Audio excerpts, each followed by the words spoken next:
O número de invasões de terra subiu 150% no último mês de abril, quando comparado com o mesmo período do ano passado. O movimento, chamado pelos invasores do MST de Abril Vermelho, entrou em 35 propriedades. Em 2023, foram 14. As invasões do último mês de abril equivalem a mais da metade das invasões ocorridas durante os 4 anos do governo Bolsonaro. Entre 2019 e 2022, o grupo entrou em 62 propriedades. Piotr, fechamos aí o mês de abril trazendo esse balanço aí do número de invasões do MST. Qual é o compromisso? Vou responder com uma pergunta, me permita. Qual é o compromisso do governo Lula com a garantia da propriedade privada que é constitucional? Porque a gente viu ontem o ministro Luiz Marinho, mais uma vez, aliás, esse governo tem uma tara em querer criticar o agronegócio brasileiro, né? Ao reduzir a importância do agronegócio numa tentativa completamente ilógica e sem base nos fatos para tentar engrandecer a comida orgânica que produzem os assentados do MST. Que produzem sob direção do MST, não como assentados que ganham autonomia para seguir a vida, que seria lógica. Mas esse é um outro assunto, né? Mas qual é o compromisso do governo? No governo que disse que ia resolver o problema da reforma agrária, bom, não resolveu, nem no primeiro mandato do governo Lula, nem no segundo mandato do governo Lula, 8 anos, mais 4 do primeiro mandato do governo Dilma Rousseff, 12, mais quanto, 1,5 mais ou menos, alguma coisa assim, quase 2, alguma coisa, né, do governo Dilma Rousseff, também nada. Agora volta Lula, 1 ano e 5 meses, 1 ano e 4 meses, perdão, e a gente só vê o MST aumentar, sendo que o João Pedro Stedner viajou na comitiva do Lula, ali, né, com todas as honras de convidado do presidente da República para a China. Qual é o compromisso do governo Lula com segurança jurídica e proteção à propriedade privada? A legalidade. Até porque a legislação diz que terra invadida não pode mais ser usada para reforma agrária. Que foi justamente um movimento para, não invadam e a gente questiona e discute essa questão. No governo que deveria resolver os problemas, inclusive que o MST aponta, só aumentam. E ele vai lá e continua invadindo terra, sem contar que invadiu terra da Embrapa também, área de pesquisa. Ou seja, uma afronta à democracia, uma derrubada ali de órgão público. Bom, essa é a resposta.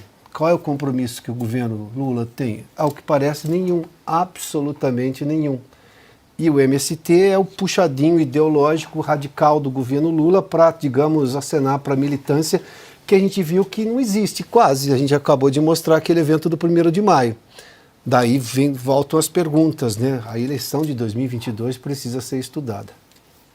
Pois é, Ana, fechou o balanço aí desse abril vermelho, né, em 2024, e chama a atenção, né, as invasões desse último mês equivalem a mais da metade das invasões que ocorreram durante 4 anos da última gestão. É assustador.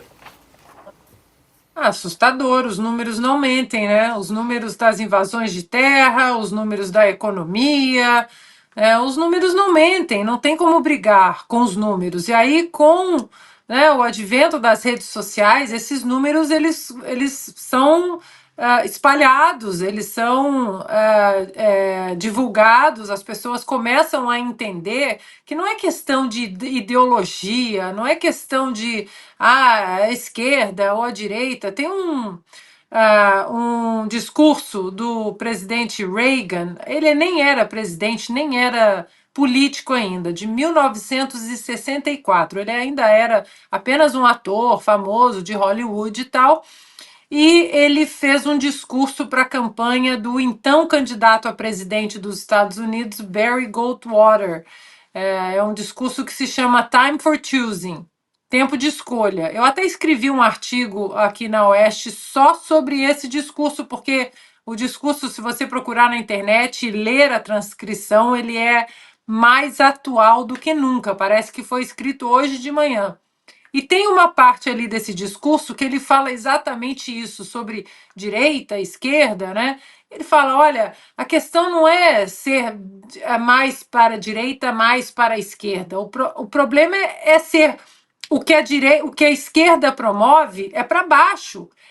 Nós estamos discutindo programas e ideias que não é direita ou esquerda, é para baixo ou para cima, é para frente ou para trás. Então, por mais que as pessoas queiram e gostam até e devem, né, entrar nesse debate, o que cada lado defende, os números não mentem, não tem como brigar com os números. Então, por mais que este atual governo tente promover a inclusão social, o cuidado com os pobres, que a desoneração, como nós mostramos hoje aí o Lula, a desoneração não pode atingir os mais pobres.